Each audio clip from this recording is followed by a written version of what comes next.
Salud amigos, tripulantes de nuestra querida, contaminada y única nave espacial. La misma que, desde la última vez que nos vimos por estos medios, ha dado otra vuelta sobre su eje imaginario y, por supuesto, sigue generando acontecimientos en pleno desarrollo. Y hoy es viernes. Gracias a Dios es viernes. Dura semana, fructífera semana. Shabbat Shalom, Assalamu Alaikum, Pax Vobis. Ese es el deseo de paz de las tres grandes religiones monoteístas que coincidimos en Tierra Santa, ¿no? En hebreo, en árabe, en latín, que era lo que hablábamos los cristianos en la época en que éramos los perseguidos, los quemados vivos, los tirados a los leones, los que teníamos que celebrar misa escondidos bajo tierra en las catacumbas. Bueno, nadie tiene el monopolio del sufrimiento, ¿no? En cualquier caso,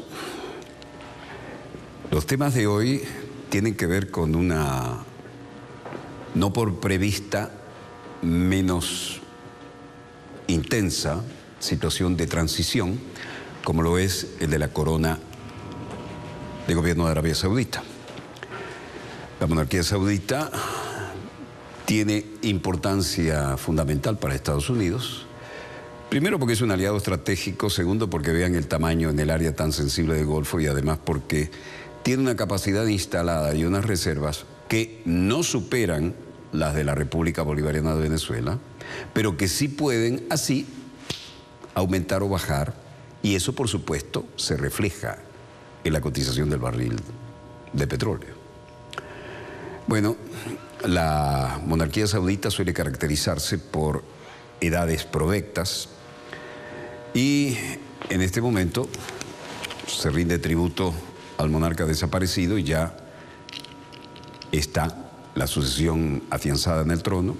Se ha nombrado a uno de los herederos del nuevo monarca como ministro de la Defensa y en carteras así tan esenciales como esta para la tranquilidad del buen hacer. Veamos los acontecimientos en pleno desarrollo y esto nos lleva a una situación que no por previsible es menos tocante, sobre todo cuando estamos en el día de la oración, ¿no? Allahu Akbar.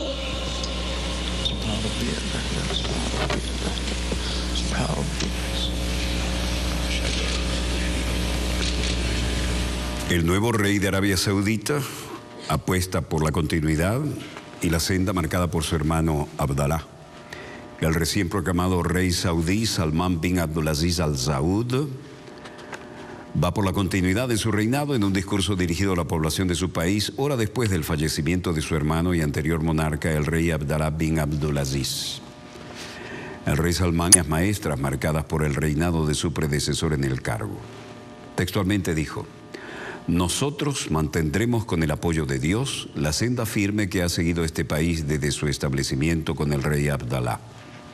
No nos alejaremos nunca de esa línea. Nuestra constitución es el libro de Alá, se refería al Corán, y los actos del profeta Mahoma, ha enfatizado. Ahí lo llevaban con la mayor sencillez y verán que lo entierran sin siquiera una gran lápida ni una gran tumba. Polvo eres y al polvo retornas, ¿no? Para ser un monarca de tantas posibilidades económicas como el reino saudita, la sobriedad de la tumba es impresionante.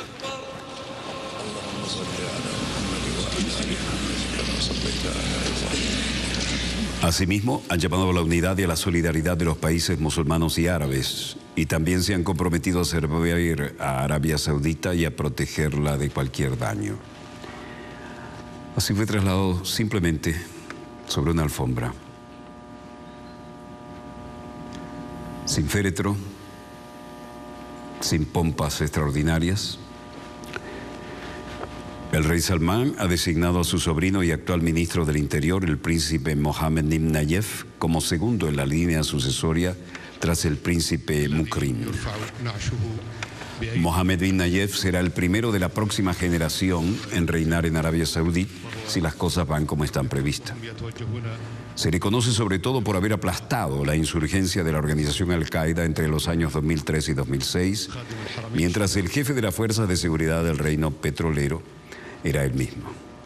Nacido en Jeddah en 1959, el segundo en la línea sucesoria al trono saudí, estudió ciencias políticas en Estados Unidos y se especializó en asuntos militares y de lucha contra el terrorismo.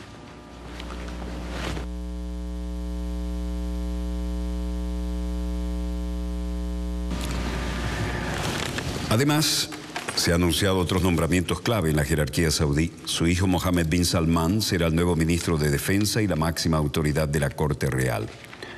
Por su parte, el ministro, como el de Exteriores, Petróleo y Finanzas, seguirán en sus puestos, lo que permite pensar en una continuidad en los lineamientos estratégicos en esas sensibles carteras.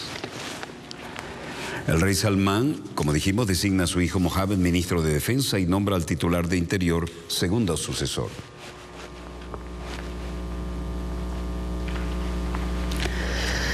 La designación de su sobrino, resalta la agencia Reuters, significa que será el primero de esa generación que gobernará el reino algún día.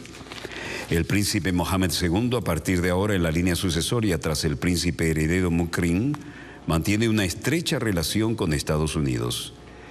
Esta es la tumba del monarca, dinastías más ricas del mundo. La sencillez es impresionante, directamente a la tierra. Nacido en 1959, el príncipe Mohammed es relativamente joven para los estándares de la familia real saudí y su designación como segundo en la línea sucesoria debería resolver las cuestiones a largo plazo respecto a quién ocupará el trono en los próximos años. Por otra parte, el monarca ha decidido mantener a los demás ministros, incluido Exterior, Petróleo y Finanzas, en sus cargos. Así ha informado la televisión estatal, que recita un decreto real. Jalal al-Tawahiri, jefe de la Casa Real con el difunto rey Abdullah, ha sido revelado de su puesto.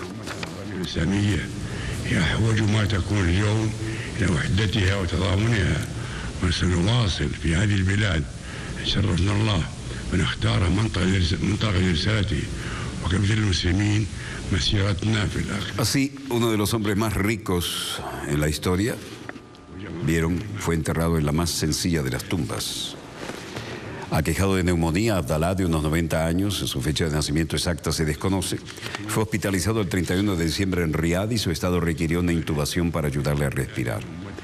La avanzada edad del soberano y sus múltiples hospitalizaciones alimentaban regularmente los rumores sobre el futuro del reino saudí, aliado íntimo de Washington y de los occidentales en la lucha contra los yihadistas del Estado Islámico y de Al-Qaeda. Bueno, las muertes se ven de diferentes maneras, ¿no? Por ejemplo, las reacciones sobre la muerte de Chávez y la reacción sobre la muerte de Abdalá, por hablar de gobiernos que han tenido directa relación, incluso por el tema del petróleo con la presidencia de Estados Unidos, es absolutamente distintiva. Un ejemplo de ello: con profundo respeto expreso mis condolencias personales y las simpatías del pueblo estadounidense a Arabia Saudita, dijo Obama en una declaración oficial de pésame publicado en la web de la Casa Blanca. La solidez y la fortaleza de la alianza entre nuestros dos países es parte del legado del rey Abdalá, que Dios le concede la paz. Según destacaba First Look Media, elogios dedicados al déspota saudita, así lo define este medio estadounidense, difieren radicalmente de la reacción de Washington a la muerte del presidente venezolano Hugo Chávez. Cuando murió Chávez, dijeron: mientras Venezuela comienza un nuevo capítulo en su historia, Estados Unidos sigue estando comprometido con políticas que promuevan los principios democráticos, el Estado de Derecho y el respeto de los derechos humanos. Así decía la declaración del presidente estadounidense el día de la muerte de Chávez. Gran diferencia.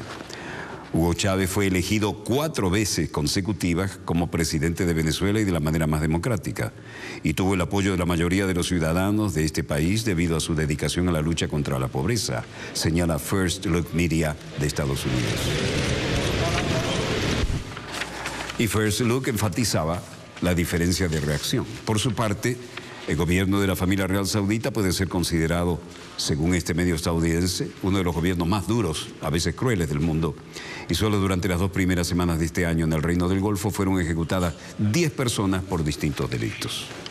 En Davos, Suiza, Foro Económico Mundial, Amr Moussa, ex jefe de la Liga Árabe, declaraba: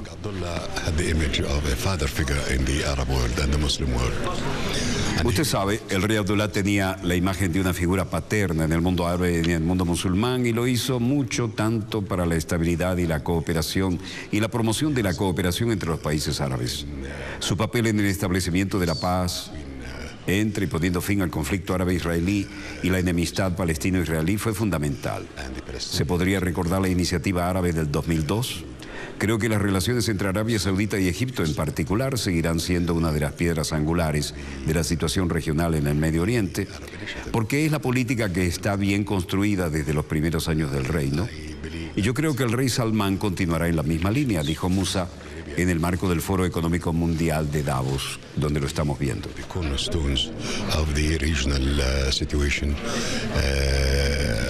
In the Middle East, because it is a policy that is well built. Musa dijo que las políticas del reino respecto del Estado Islámico eran probablemente las que continuarán sin cambio. La posición de Arabia Saudita vis-a-vis el Estado Islámico y el terrorismo es muy clara.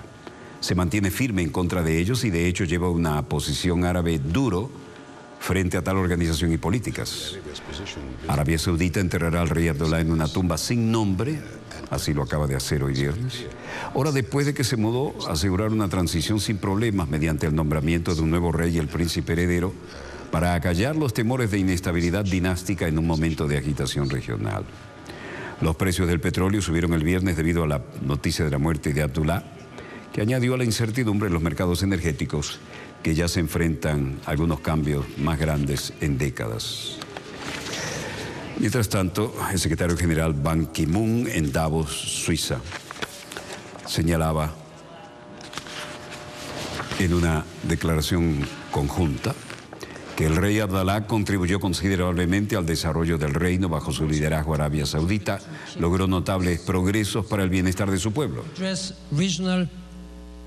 And international challenges at a time of turmoil. El rey Abdalá, la fuerza motriz de la iniciativa de paz árabe, dejó un legado tangible que todavía puede marcar el camino hacia la paz en el Oriente Medio, dijo.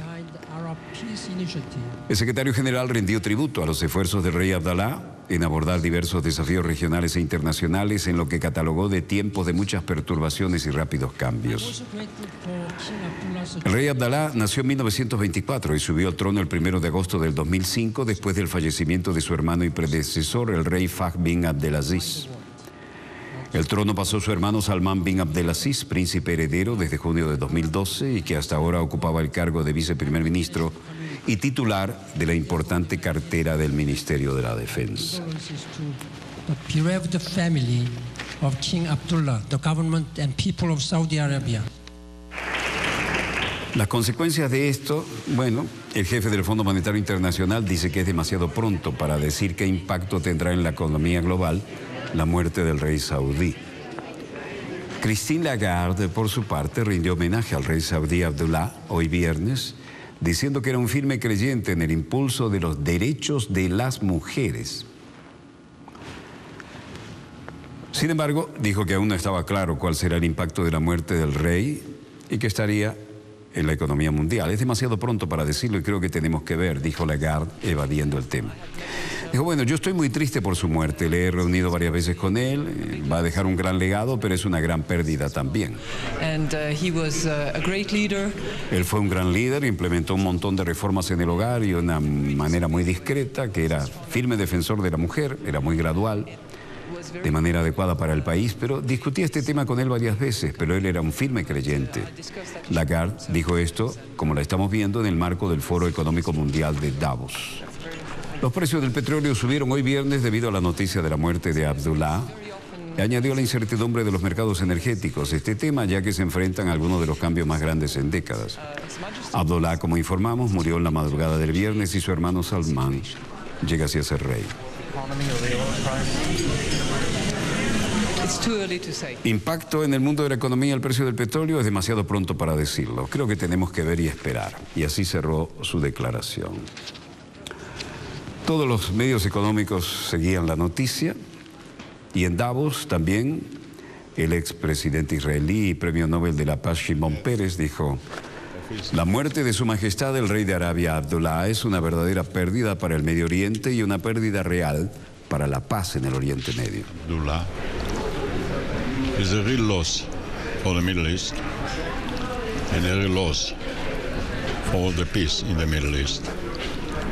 He was an experienced leader.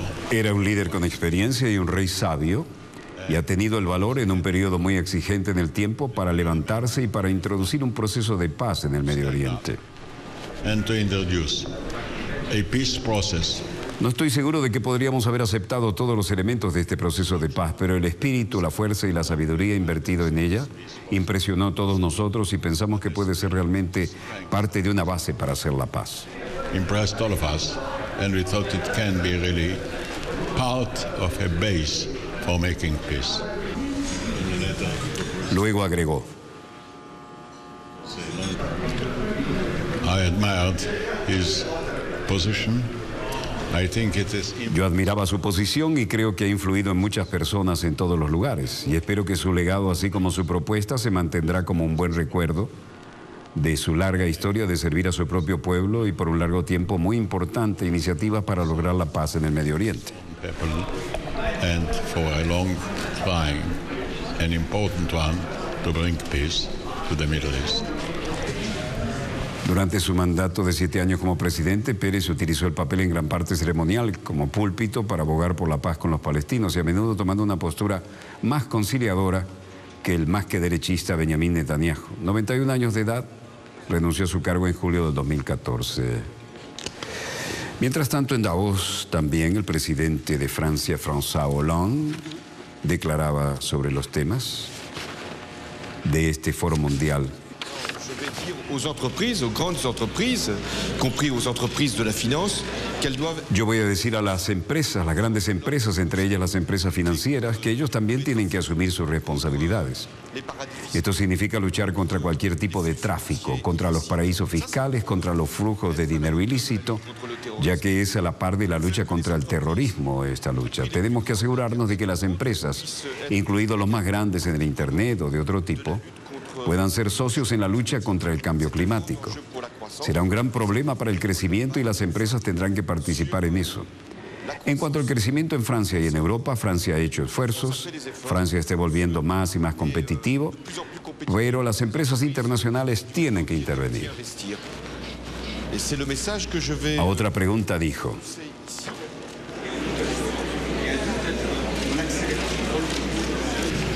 L'Arabie Saoudite est un partenaire. La Arabia Saudita es un socio económico y político. Tuve una relación con el rey Abdullah que se basa en la confianza, en particular en la lucha contra el terrorismo. Él acaba de morir, voy a ir a su funeral para reforzar las relaciones entre Francia y Arabia Saudita. Sin embargo, Francia valora los derechos humanos donde quiera que vaya. Repito esos principios.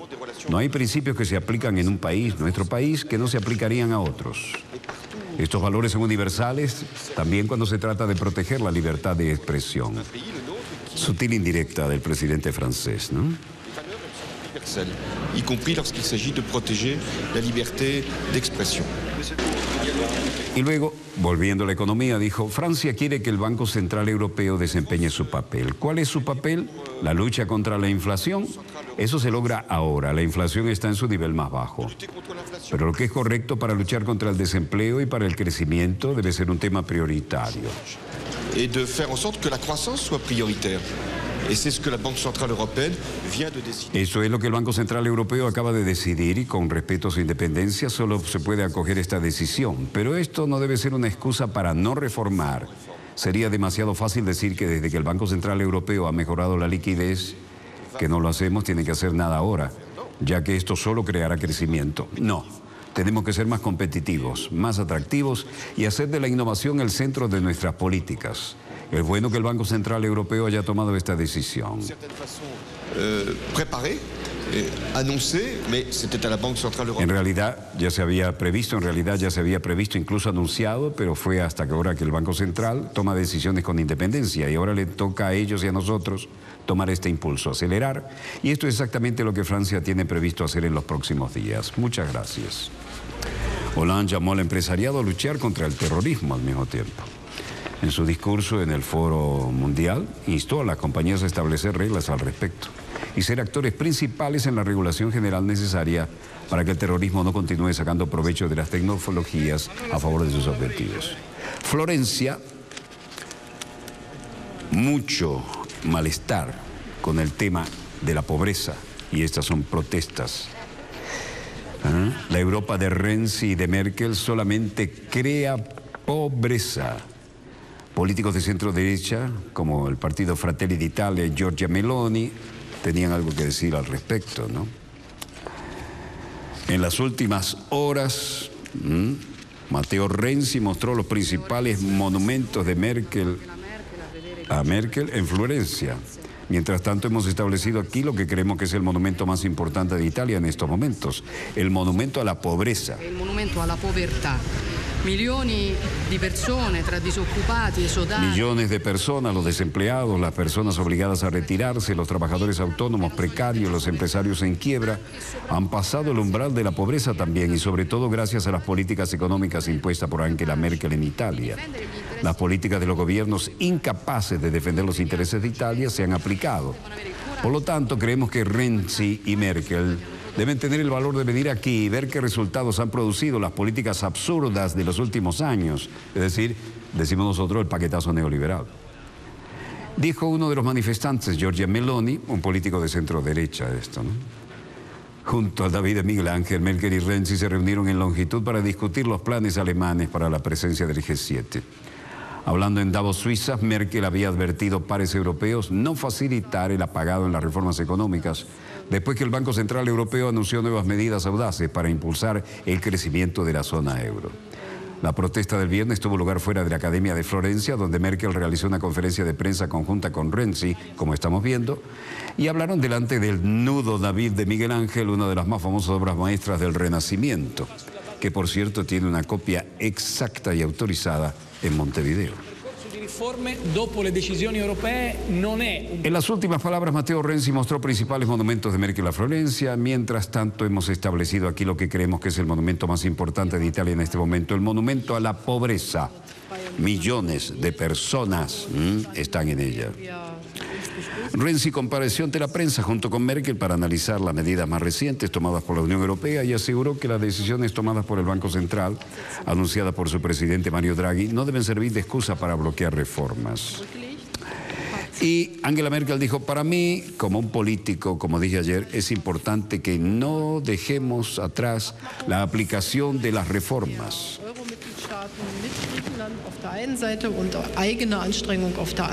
Vamos a discutir cómo avanzar. Grecia ha caminado un camino difícil que ha implicado un montón de sacrificio. Matteo Renzi dijo, no estoy preocupado por los resultados de las elecciones griegas, yo respeto la libre elección de los ciudadanos griegos. Por su parte, Angela Merkel dijo, en este momento tenemos un gran número de barreras de las sanciones por encima de todos los bloques comerciales entre Ucrania y Rusia, aunque todavía nos queda un año para discutir cuestiones de comercio. Debe estar en el interés común de Rusia y Ucrania superar esto si puede preverse que esas conversaciones tienen sentido. Sé que por supuesto tenemos que discutir esto primero con la Unión Europea, pero para mí sería una buena posibilidad que hay que aprovechar.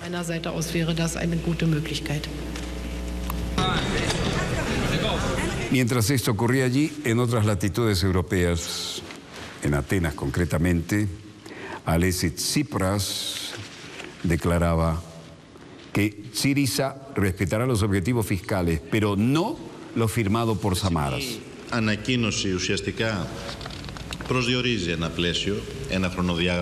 El líder griego de Syriza, Alexis Tsipras, ha dicho este viernes que un gobierno suyo reconocería los objetivos fiscales fijados por los tratados europeos, pero no las medidas previstas, es decir, el paquetazo neoliberal extremo, en los acuerdos firmados por el Ejecutivo anterior con la troika de acreedores. Reconocemos nuestras obligaciones frente a las instituciones europeas y los tratados europeos. Estos tratados prevén unos objetivos fiscales que deben respetarse, pero no las medidas para conseguirlos. La coalición izquierdista Syriza encabezada los sondeos de intención de voto en las elecciones griegas del próximo domingo. Asimismo, Tsipras recordó que la austeridad no forma parte de los tratados y celebró que la Unión Europea esté dando ahora pasos para salir de ella. Citó como ejemplo la decisión del Banco Central Europeo del jueves de comprar, a partir de marzo, bonos por 60.000 millones de euros mensuales. No obstante, el líder izquierdista insistió en que la troika acreedora, Banco Central Europeo, Comisión Europea y Fondo Monetario Internacional, no es una institución europea y afirmó que un gobierno de Syriza respetará todas las obligaciones que salen de los tratados europeos y del marco institucional, pero no lo que firmó el gobierno anterior hiperneoliberal. Tsipras afirmó que en julio y en agosto de este año vencen bonos del Estado griego en manos del Banco Central Europeo por valor de más de 10.000 millones de euros y que su objetivo es que para entonces haya un acuerdo. Lo importante, dijo Tsipras, es que esta negociación estemos fuertes y lo vamos a hacer.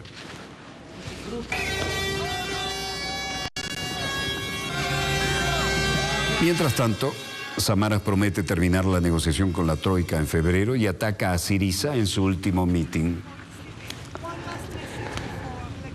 Así las cosas, Antoni Samaras llega a Atenas y hace unas declaraciones. Hemos eliminado el déficit. Grecia ya no tiene necesidad de estar pidiendo prestado. Tenemos un crecimiento que ha comenzado. Y el turno de la palabra para Antoni Samaras, el primer ministro griego, ha cerrado este viernes su campaña en un mitin en Atenas con el mismo objetivo que Alexis Tsipras, conseguir convencer a los 600.000 indecisos helenos de votar a su partido, el conservador Nueva Democracia.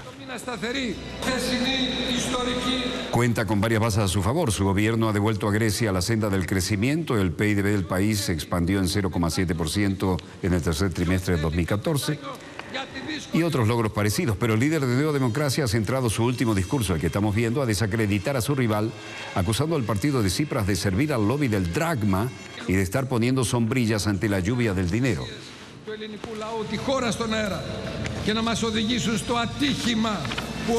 El mitin de Samaras ha tenido lugar en el Centro Deportivo Paleo Faliro, en el pabellón que acogió la competición de taekwondo de las Olimpiadas de 2004, un lugar más fácil de llenar que las plazas de Atenas. Yo cogí el partido en mitad de la tormenta, se defiende el candidato añadiendo, estamos saliendo del memorando y ya no necesitamos más rescates. Samaras ha prometido que una vez ganadas las elecciones, el gobierno se pondrá a negociar los últimos flecos del rescate para poder empezar a revivir y revertir las injusticias económicas que se tuvieron que cometer en los últimos años. Además, ha asegurado que concluirá las negociaciones con los socios de la troika antes de finales de febrero, cuando expira la prórroga del rescate para que Grecia pueda, a continuación, recibir el crédito reforzado acordado. También que Grecia obtendrá fondos del denominado Plan Juncker y se beneficiará de la compra de bonos anunciadas ayer por el Banco Central.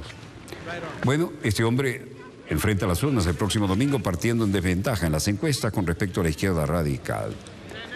¿Cómo se ve el malestar que tienen los representantes de todas las categorías sociales y de la juventud? Están dispuestos a cobrárselo políticamente, sobre todo los jóvenes. ¿Capitán de quién? Y los que no tan jóvenes también dicen, no estamos dispuestos a seguir con esta política neoliberal que nos ha traído al desastre. Bueno, votantes son los que tienen la palabra y Grecia se enfrenta al momento de la verdad. Sigue en la senda ortodoxa del paquetazo neoliberal y su gente sufriendo como nunca, o salvo como nunca después de la Segunda Guerra, o se salen de eso, como parece que hay opciones, y la verdad, la tragedia griega se tiene que dilucidar este domingo. Breve corte y volvemos con más acontecimientos en pleno desarrollo. En los satélites de los monitores no tenemos nada que mejore la pauta que les hemos mostrado hasta el momento, ni la que tenemos preparada para el segundo bloque, pero si así fuera, bajaríamos de inmediato la información. Ya volvemos.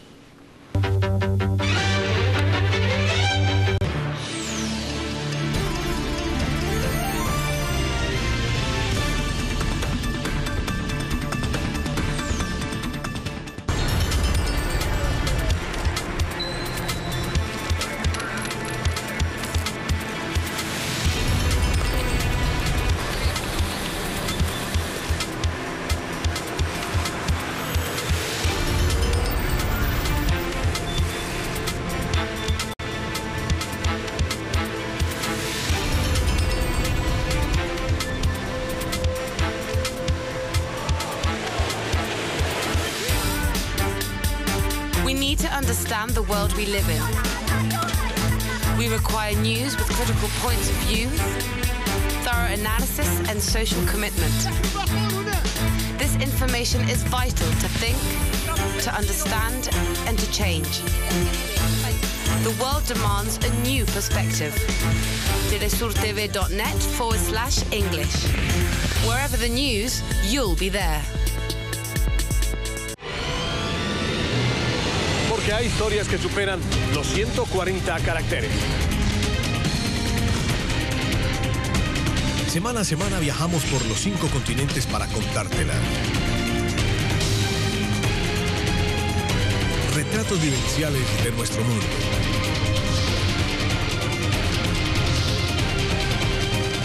Crónicas y relatos sin fecha de vencimiento.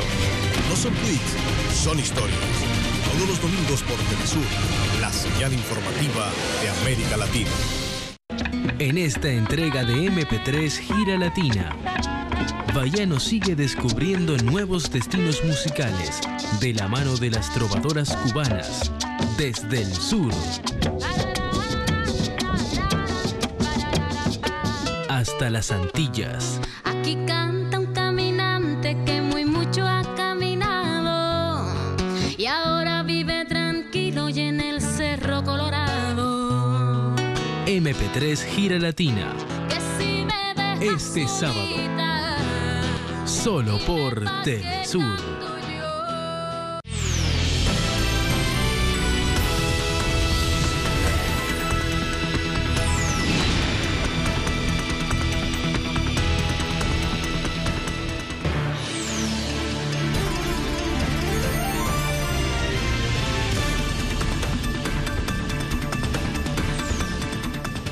Volvemos con más acontecimientos en pleno desarrollo.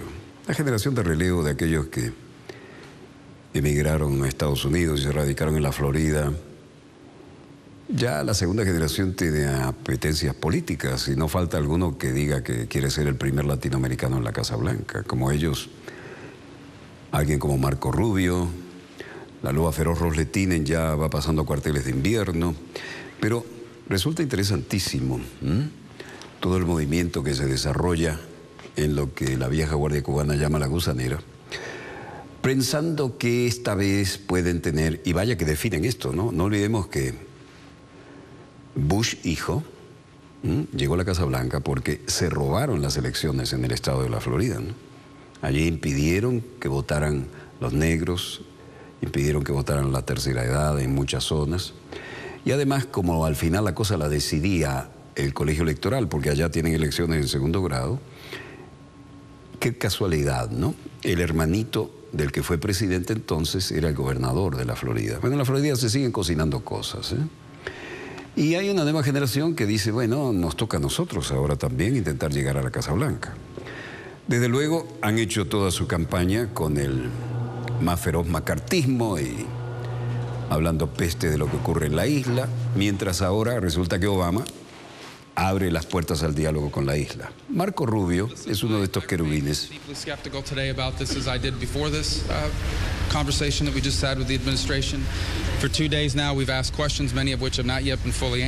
El senador republicano Marco Rubio, aquí en pantalla, ha puesto en marcha el equipo Marco 2016 y ha contratado una conocida recaudadora de fondos, movimientos que han desatado especulaciones sobre posible candidatura a la Casa Blanca. Senador por Florida, tiene previsto celebrar reuniones este fin de semana en Miami Beach con su equipo de trabajo. Senador de origen cubano, contrató recientemente como directora de finanzas a Eva Rogers, una conocida recaudadora de fondos con fines políticos en campañas republicanas. Le falta madurez, ¿no? De repente se atraganta en un discurso y tiene que ir a pedir un traguito de alivio. Pero agallas no le faltan y ambición tampoco.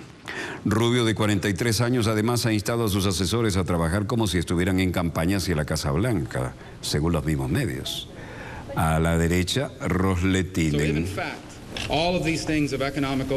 Si Rubio confirma su candidatura a la Casa Blanca, se sumaría a la ya confirmada en diciembre por otro republicano de Florida, Jeb Bush, otro Bush, quien anunció el pasado 6 de enero la creación de un grupo de acción política para su previsible campaña a la presidencia en 2016. Bush y el ex gobernador de Massachusetts, Mitt Romney, se reunieron ayer en Utah para mantener las líneas de comunicación abiertas en un momento en que ambos han expresado su intención de explorar la candidatura republicana a la Casa Blanca en 2016. Bueno, aquí discutiendo las relaciones Estados Unidos-Cuba, por supuesto, Y no es Marco Rubio quien está en condiciones ahora de mejorar lo que ha logrado Obama, sino más bien de torpedearlo y decir que el camino no va por ahí, ¿no? Dice, bueno, de manera que las cosas en estas aperturas económicas, dirán, lo que queremos ver reflejado acá en nuestra política internacional, y debo confesarlo, es que algunos deberían más bien disculparse por haber entablado los diálogos con esta gente, ¿no? El senador Marco Rubio acaba de decir, así es que he hecho todas estas cosas de aperturas económicas por sí solas, dirigiros directamente a la apertura política, y luego lo vemos con Netanyahu, ¿no? Diciendo, tenemos nuestras manos para la seguridad y búsqueda de la paz, y es una tarea de enormes proporciones, pero sabemos que tenemos su apoyo y lo apreciamos, y espero hablar de nuestros desafíos. One of the most important ones we have, and certainly our commitment to that partnership is bipartisan, and it should remain that way. Después digo, bueno, por supuesto todos tratan de caerle bien al poderosísimo lobby pro-israelí de Estados Unidos. Bueno, usted vive en el barrio desafiante, Netanyahu, no es más que una relación israelí-estadounidense, es uno de los más importantes que tenemos, sin duda. Nuestro compromiso en la asociación bipartidista debe permanecer de esta manera. Y también Marco Rubio, como senador republicano, joven senador por cierto, dice, al igual que todas las naciones y como cada pueblo soberano en el planeta, el pueblo israelí tiene el derecho a ser seguro, estar a salvo y de lo que les haga daño. Y por desgracia, cualquier parte del mundo donde hay muchos que no siguen simplemente de desearle un buen futuro a Israel sin hacerle daño, pero nadie puede negar el derecho de Israel a existir como el hogar del pueblo judío, y apoyamos firmemente esto. Es decir, dijo lo que todo candidato quiere decir cuando busca el apoyo del poderoso lobby, y se fue a decirlo allá a Israel.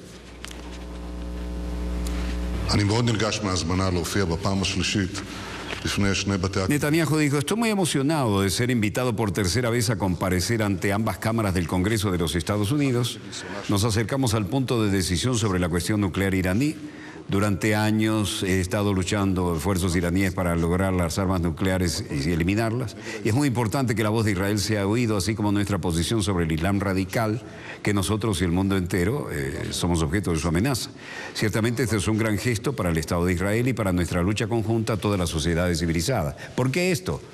Bueno, porque el señor Ronnie pasó por encima de la Casa Blanca e invitó a un jefe de gobierno extranjero como Netanyahu a hablar ante el Congreso pleno. El vocero de la Casa Blanca dijo, es consistente con la práctica de larga data para el líder de un gobierno extranjero cuando está planeando visitar Estados Unidos, ponerse en contacto para coordinar la visita con el líder de los Estados Unidos, es decir, con el presidente. Y así la invitación que se extendió y la aceptación de esa invitación representó una absoluta salida de protocolo. En última instancia, responsabilidad del presidente de la Cámara para tomar decisiones en programa en la sala de la Cámara de Representantes. Y sobre esto, ¿por qué casualidad, no? Todos los que quieren hacer campaña quieren tener a favor el lobby pro-israelí. El presidente no tiene previsto reunirse con Netanyahu en esta visita que está aparentemente programada para el mes de marzo. La razón de ello es que la visita del primer ministro Netanyahu llega cerca de 2 semanas antes de las elecciones israelíes. Y este gobierno hace todo lo posible para asegurar de que nosotros no nos vamos a vincular, ni en apariencia, para interferir o tratar de influir en el resultado de una elección democrática que tenga lugar en otro país. Otra pregunta dijo, este presidente ciertamente no ha permitido que el desacuerdo sobre nuestro acercamiento a Irán de ninguna manera pueda agitar el compromiso de Estados Unidos para la seguridad nacional del Estado de Israel. Y con eso dio por cerrado el tema. Obama sortea el encuentro con Netanyahu por la proximidad electoral y Böttner queda desairado como titular de una de las cámaras del Congreso que toma esta iniciativa sin autorización de la presidencia. La tensión entre Estados Unidos e Israel por las maniobras de Netanyahu en el Congreso crecen y eso no ayuda en nada a la bilateral. En Suiza se habla del Irán nuclear. Mike Oreske dice, así que un proyecto de ley de sanciones por parte del Congreso de Estados Unidos será desentrañado de las negociaciones. Y Zarif, representante iraní, dice, bueno, un proyecto de Estados Unidos. They have threatened publicly that if the U.S. Congress were to adopt a legislation, they will adopt something requiring the government that if new sanctions were actually imposed on Iran, that we will increase. Mike Oresque vuelve a preguntar y dice, ¿es que la legislación, esta legislación de represalia, qué haría? No sé qué quieren decir con eso. Se adoptará la legislación, se adoptará algo que requiere el gobierno que haya nuevas sanciones, pero efectivamente impuestas a Irán no va a afectar ni siquiera nuestro plan de enriquecimiento pacífico de uranio. And what the sanction did to your country. And earlier you told us that the sanction didn't have any effect on your country. So this is contradictory. Javad Zarif, ministro de Relaciones Exteriores iraní, dijo, es uno de nuestros requerimientos que Irán tiene para el enriquecimiento a un mayor grado y están pidiendo que, así como hay otro tipo de posibilidades, yo no quiero entretenerlos, pero creo que hay una posibilidad, una muy buena probabilidad de llegar a un acuerdo y no debemos perder esa oportunidad. Ursula von der Leyen, ministro de Defensa alemán, dice... from the negotiating table. They didn't. We want to change the nature, the dynamics of our relations, and I think... Pero fue muy interesante escuchar que usted habló mucho sobre el impacto del factor de petróleo, sobre las sanciones y cuáles son las acciones que hicieron en su país. Y antes nos dijo que las sanciones no tienen ningún efecto en su país, así que esto parecería contradictorio. Bueno, en realidad la Casa Blanca trata de controlar la situación. Quedó desairada con la invitación de un presidente de una de las cámaras, pasando por encima de la Casa Blanca, invitando a un jefe de gobierno como el de Israel. Y en ese sentido, no se puede decir que haya una situación muy simpática. El John Earnest, el secretario de prensa de la Casa Blanca, dice, tenemos una apertura diplomática y queremos seguirla a ella. No es particularmente persuasiva la razón por la que estamos ahora hablando de sanciones adicionales. Y el secretario de prensa de la Casa Blanca es el que salió a declarar aquí.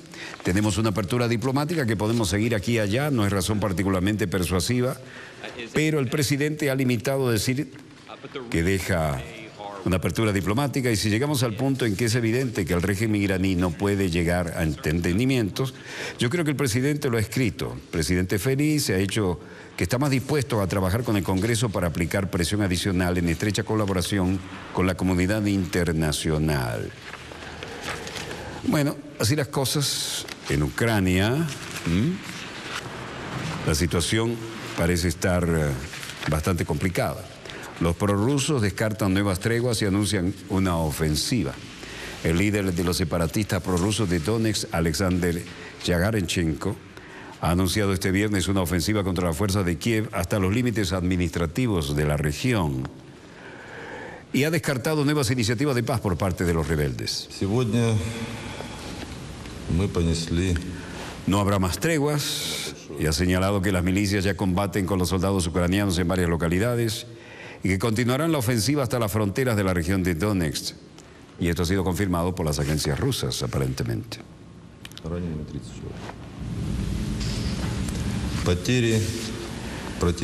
El mandatario de la autoproclamada República Popular de Donetsk ha afirmado que las milicias combaten hoy en las localidades de Mayorsk y Avdiivka, y ha apuntado que los rebeldes de la vecina Lugansk también han empezado una amplia ofensiva contra las fuerzas gubernamentales.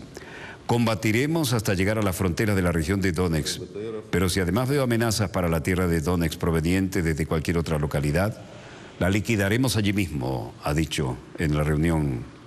Ha advertido a Kiev que las milicias pueden avanzar simultáneamente en 3 direcciones y ha adelantado que la ciudad de Slaviansk, cuna de la sublevación prorrusa en abril del año pasado, que fue arrebatada a los rebeldes tras 3 meses de duros combates, es un objetivo prioritario. La razón es el agua que hay allí, porque el 90% del agua de Donetsk no es potable. Ha desmentido también que las milicias tengan intención de atacar antes Mariupol, la segunda ciudad más importante de la región, y la capital alternativa donde se han establecido órganos del poder regional de Kiev. Mientras tanto, Vladimir Putin acusa a Kiev de la escalada de la tensión. El presidente ruso Vladimir Putin ha dicho este viernes que la responsabilidad por el agravamiento de la situación bélica en el este de Ucrania y por la muerte de civiles recae en la autoridad de Kiev, que han estado dando órdenes criminales, así las definió. Son las autoridades ucranianas quienes dieron la orden oficial de lanzar acciones militares a gran escala, prácticamente a lo largo de todo el frente de batalla, ha enfatizado Putin en esta reunión, según informan las agencias rusas. Никакого внятного ответа на наше предложение, но и увидели обратные действия, а именно киевскими властями был отдан официальный приказ о начале крупномасштабного. Entró en detalles y dijo: utilizan artillería, lanzaderas de misiles y aviación de modo indiscriminado, y eso en barrios muy poblados. Y todo esto va acompañado de lemas propagandísticos sobre una búsqueda de la paz. La responsabilidad recae en quienes dan las órdenes criminales, agregado en esta reunión del Consejo de Seguridad ruso. Tras guardar un minuto de silencio por las víctimas durante la guerra en el este de Ucrania, entre ellas las personas que murieron ayer en una parada de transporte público, como lo mostramos en nuestro dossier de la víspera, el presidente ruso ha reiterado que el conflicto no tiene otra solución que las negociaciones de paz e iniciativas de carácter político. Este es el momento del minuto de silencio para honrar a las víctimas de que hacíamos referencia, el bombardeo ayer en la parada de transporte público. Enérgico, Putin acusó a Kiev por el recrudecimiento bélico en Ucrania y contraatacó duramente. Por lo demás, Frank-Walter Steinmeier se reunía en Túnez y Rusia y Ucrania acuerdan línea de demarcación. Steinmeier decía aquí en Túnez: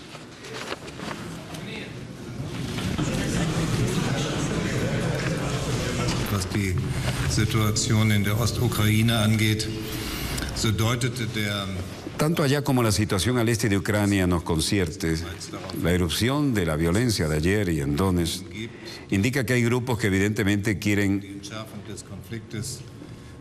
torpedear los esfuerzos que estamos haciendo para bajarle el nivel al conflicto. Los comentarios de hoy y lo de las agencias obviamente da pie a pensar en esto, y los separatistas del este de Ucrania no quieren seguir lo que Rusia dijo enero 21, y la conexión francesa de la que hablan, el ministro francés y de mí mismo, no tenemos nada que ver con esa situación. Y luego agregó: ahora es responsabilidad de aquellos que firmaron en Minsk los acuerdos, aquellos que han firmado la declaración de Berlín, asegurarse de que estas cosas que firmaron sean implementadas.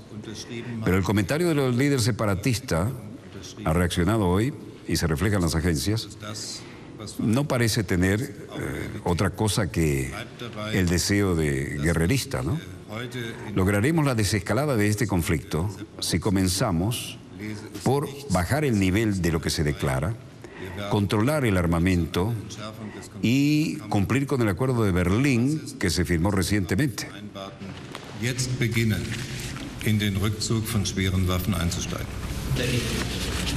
Mientras tanto, se ha informado que Rusia y Ucrania acuerdan una línea de demarcación y los rebeldes separatistas enviaron más armas y combatientes el miércoles a un nuevo punto de enfrentamientos.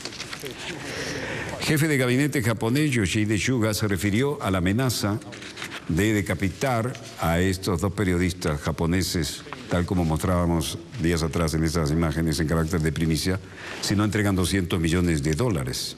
Expiró el ultimátum del grupo del Estado Islámico para matar a los rehenes japoneses. Y este viernes, Tokio dijo que no ha habido ningún mensaje, afirmó el portavoz del gobierno japonés, Yoshihide Suga, quien admitió que la situación es muy tensa. El único contacto con el grupo del Estado Islámico que ha trascendido es la comunicación que logró la cadena de televisión pública japonesa NHK, que emitió este viernes un fragmento de una conversación en que un presunto portavoz de los yihadistas aseguraba que se difundirá más tarde un comunicado.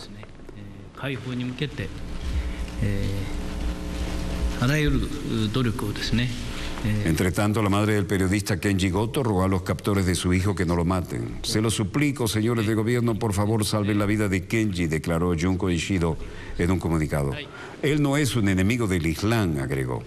Presionado por la comunidad internacional para que no pague el rescate, el gobierno japonés se ha limitado a repetir que seguirá mandando mensajes al ejército islámico, pero que no cederá a las amenazas terroristas. En cambio, el primer ministro Shinzo Abe y el titular de Exteriores pidieron ayuda a Estados Unidos, Gran Bretaña, Francia, Jordania, Turquía, Egipto, Australia e Italia para tratar de liberar a los rehenes. Mientras tanto, la situación se hace difícil. Yoshide Nakayama, vicecanciller, dijo: nos mantendremos trabajando de acuerdo a la información de la que disponemos y trabajaremos en este caso duramente hoy y todos los días que sea necesario. Estamos esperando que la situación mejore. Muchas gracias. Estamos haciendo lo mejor para poder coordinar y relacionarnos con los países, con los grupos religiosos y los jefes tribales, en la esperanza de que podamos lograr resultados más positivos. コンタクトを取りつつ頑張っておりますので、なんとかいい結果が望めること、そのために、刻一刻と努力をしていきたいと考えておりますので、はい。Mientras tanto, en Cuba, Jacobson daba un mensaje de compromiso de Estados Unidos con los derechos humanos en Cuba, daba un saludo a la bandera mientras trataba de navegar, el tono bastante propicio para las declaraciones de acercamiento. En realidad, solamente las posiciones más duras son las que no reconocen que ha habido una buena química en este encuentro entre Estados Unidos y Cuba, ¿no? Jacobson dijo: también abordamos áreas de profundo desacuerdo entre Estados Unidos y Cuba, en lo que continuaremos. Esto incluye nuestra preocupación por los avances en materia de libertad de expresión y de los derechos humanos. This includes our concern about progress in the areas of freedom of expression and human rights. Luego, a otra pregunta, dijo: creemos que tomamos y debemos tomar decisiones en nuestros propios intereses y tomar decisiones que van a empoderar al pueblo cubano. Pero el veredicto de si tiene éxito es que aún no se ha hecho lo necesario como para poder dar un veredicto de este tipo. Hay muchas cosas que todavía necesitan ser hechas.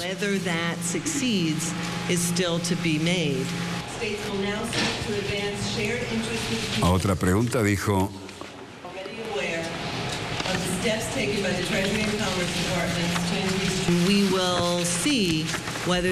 nosotros vamos a ver si el gobierno cubano está dispuesto a aceptar todo el apoyo, el compromiso de los proveedores de telecomunicaciones y servicios de Internet y otros en este campo, como están interesados en la prestación de dichos equipos y servicios. Ahora esto sería posible en virtud de la nueva normativa. Providing such equipment and services as is now possible under the new regulations. Bueno, en suma, gran expectación en esta muy positiva atmósfera en la que cada quien ha mantenido lo que considera oportuno para sus intereses, ¿no? Había incluso algunos disidentes como Elizardo Sánchez que hablaban de su encuentro con Jacobson.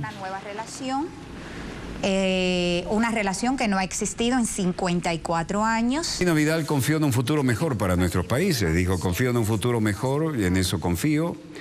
Vemos cómo países con profundas diferencias pueden convivir civilizadamente, afirmó la jefa de la delegación cubana al cierre de la reunión bilateral entre Cuba y Estados Unidos, con la que concluyó la ronda de negociaciones entre ambos países que sesionaron en La Habana ayer y hoy. A 10 fugitivos de la justicia norteamericana que en distintos momentos han tratado de buscar en Cuba un refugio para escapar a la justicia norteamericana y que nosotros, como voluntad y decisión unilateral, sin que medie ningún tipo de acuerdo entre las partes, hemos decidido devolver a esas personas a las autoridades norteamericanas para que enfrenten la justicia de ese país.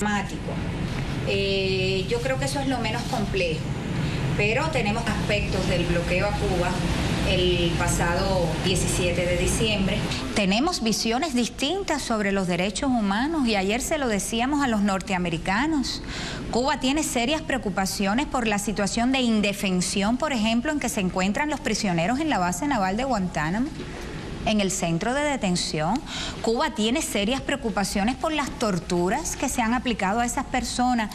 Hechos como esos no ocurren en Cuba. Con total respeto hacia las leyes de ese. Lo que debemos evitar en este diálogo es que una parte quiera imponer su voluntad a la otra, imponer sus modelos y sus visiones a la otra. Esa no es la manera en que se relacionan los estados. Y es la razón por la cual, bueno, en esta primera... Bueno, se habló claro y fuerte de ambos bandos y una última explicación con este histórico marco. Como sean las cosas, es evidente que hay un paso que marca una diferencia exponencial, ¿no?, en este encuentro bilateral, y ciertamente podemos esperar con cierto optimismo que de aquí se produzca algo realmente de avance, porque no es dable que se tomen iniciativas de este calibre sin que haya de fondo una voluntad política también para llegar adelante con esto. Y sería esto muy auspicioso, ya que estamos en los días en que recordamos la llegada de José Martí a Venezuela, la llegada a Puerto Cabello y luego su entrada en Caracas, donde, como se sabe históricamente, aún sin recoger el polvo del camino, preguntó dónde estaba la estatua de Simón Bolívar para ir a rendir homenaje, ¿no?, a aquel gran libertador. Y nadie en Venezuela olvida aquella frase de Martí: deme Venezuela en qué servirla, que en mí tiene un hijo. Con ese mismo sentido, esperamos auspiciosos resultados y hacemos los mejores votos por esta reunión que acabamos de mostrarles. Bueno, hoy es viernes, gracias a Dios es viernes. Shabbat Shalom, Assalamu Alaikum, Pax Bobis. Volveremos el lunes, Dios mediante, cuando nuestra querida, contaminada y única nave espacial haya dado 3 vueltas sobre su eje imaginario y estemos aquí para contarles la pequeña gran historia de las próximas 72 horas. Si hubiera algo urgente, así estaremos al aire, aunque sea fin de semana. Desde el estudio 3 de Venezolana de Televisión les habló Walter Martínez, productor y conductor de este dossier. Disponga usted de las cámaras, señor director.